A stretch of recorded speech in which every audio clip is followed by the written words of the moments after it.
आज 7 सितंबर है और पूर्णिमा तिथि पर खास चंद्र ग्रहण लगने वाला है।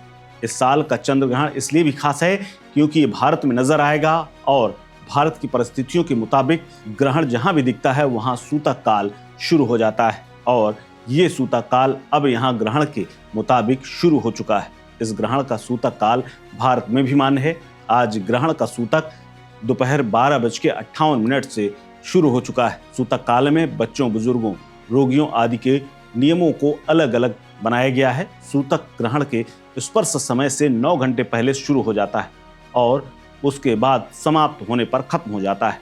चंद्र ग्रहण का स्पर्श काल यानी कि शुरू होने का समय 9:53 है और खग्रास चंद्र ग्रहण 11:39 शुरू होगा यानी मध्यकाल होगा। इसके बाद मोक्ष काल मध्य रात्रि में 1:25 में होगा जब चंद्र ग्रहण खत्म हो रहा होगा। आपको बता दें कि ग्रहण के सूतक और ग्रहण काल में स्नान, दान, जप, पाठ, मंत्र, तीर्थ स्नान, ध्यान आदि शुभ कर्मों के लिए अच्छा माना जाता है। सूतक स्वयं ग्रहण काल में मूर्ति स्पर्श करना वर्जित माना जाता है। भोजन करना, नींद लेना, नाखून काटना आदि से इस दौरान बचना चाहिए। इस समय सिर्फ भगवान का ध्यान ही लगाना चाहिए।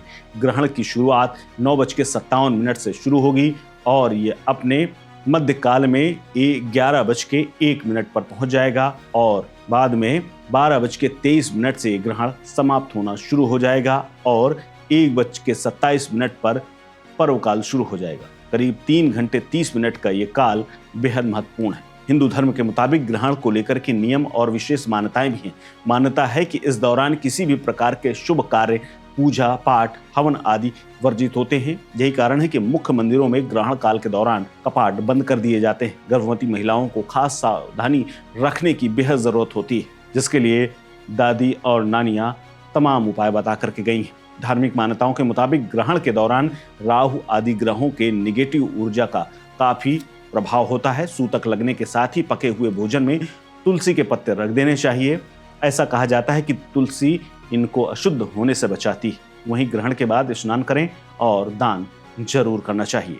दरअसल ये चंद्र ग्रहण पूर्ण है, इसीलिए इसे ब्लड मून भी कहा जा रहा है। लाल रंग का मतलब होता है यहाँ पर चांद के लाल होने से नहीं, बल्कि उसका अर्थ यह है कि लाल नारंगी प्रकाश से ये भर जाएगा।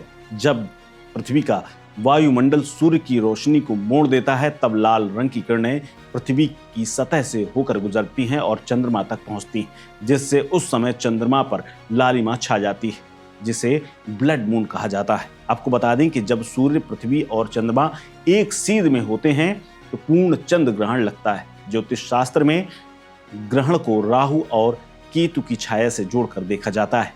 ये माना जाता है कि चंद्र ग्रहण का असर व्यक्ति के मानसिक, पारिवारिक और आर्थिक जीवन पर भी पड़ सकता है। इसीलिए ग्रहण काल में सभी को ध्यान रखने के लिए कहा जाता है और ग्रहण काल के बाद स्नान, दान की जो बेला है उससे तमाम नेगेटिव चीज़ों को दूर किया जा सकता है। चंद्र ग्रहण को लेकर के अगर आपके अंदर कोई डाउट है, कोई सवाल है तो हमें कमेंट बॉक्स में कमेंट करके जरूर बताएं। नमस्कार। Subscribe to One India and never miss an update. Download the One India app now.